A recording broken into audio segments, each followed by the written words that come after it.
Hello everyone, Pastor Dean, Pastor Nancy and Kelsey. I hope you all are well. In today's video, I'm going to be giving a sermon for my eschatology class. For those who don't know, eschatology refers to the study of end times or final things. So I've decided to discuss the proposition that the world is run by Satanists who are intent on establishing their new world order, which is biblically referred to as the beast system, because it's immensely important and it's also imminent. And I'm going to start this sermon by paraphrasing a speech by the late US President George Herbert, the disgusting pervert Walker Bush, to the United Nations in 1991. For those who don't know, I implore of you to look into the disgusting legacy of George H.W. Bush. His satanic antics and pedophilia are well documented. So he said that we have the opportunity before us to forge a new world order, and he said that we've got a real chance at this new world order, an order in which a credible United Nations could use its peacekeeping role to fulfill the promise and the vision of its founders. And he also said that when we are successful, and we will be, so he was confident that the nations of the world would come together and form a world government.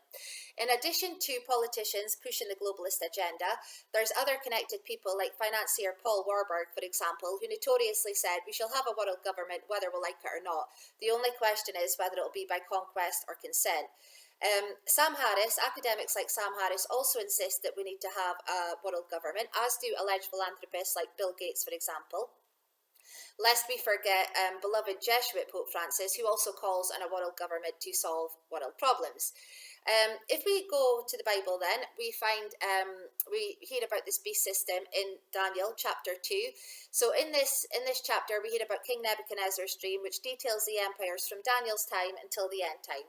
So we're told about the Babylonian Empire, which is followed by the Medo-Persian Empire, which is followed by the Greek Empire, which is followed by the Roman Empire, which disbanded in 476 AD. And we hear about the revived Roman Empire, which is believed to be the UN. And interestingly, this final empire is depicted as feet with 10 toes. King Nebuchadnezzar has a dream of a statue of a man, which represents the different kingdoms. So the final kingdom is the feet with the 10 toes. And this is interesting because the Club of Rome back in 1973 divided the world up into what it called 10 kingdoms.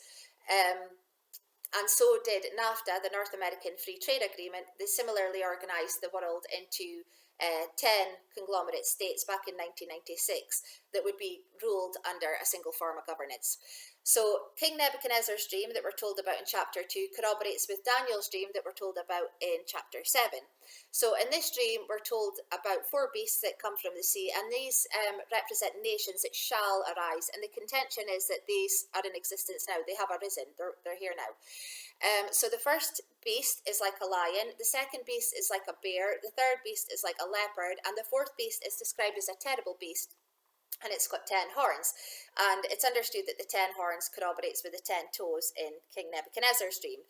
But furthermore, there's another little horn that comes amongst the 10 horns, but this is different than the other horns, and it's got eyes like a man, and it's also got a mouth that spoke great blasphemous things, and it's believed that this little horn is the Antichrist that comes to rule at the end times.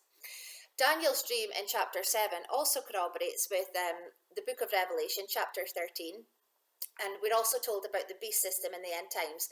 And what's interesting is this beast comes from the sea, but it's one beast, but it has the features of the 4 beasts that Daniel describes. So it's got features of a lion, a bear, a leopard, and it's got 7 heads, which is a collective amount of heads on Daniel's beast, and it's also got 10 horns, and it's got 10 crowns in its horns. So in other words, this final beast is the United Nations. The nations are all united together on one beast, and this is a final beast system.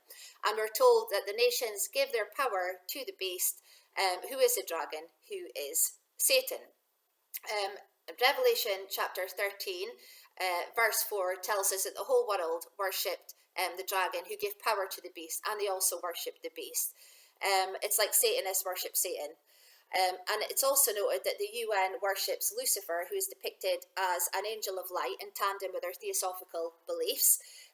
Lucifer is known as the Maitreya, or world teacher. The Maitreya is a Buddhist term, who comes at the end times to basically save mankind when it all kicks off, which parallels with the biblical version of the Antichrist, who conveys himself to be a savior at the end times to save mankind. You can find all of this on the UN's website. It's insane. Anyway, I'll finish here because my time is up. Okay, shalom.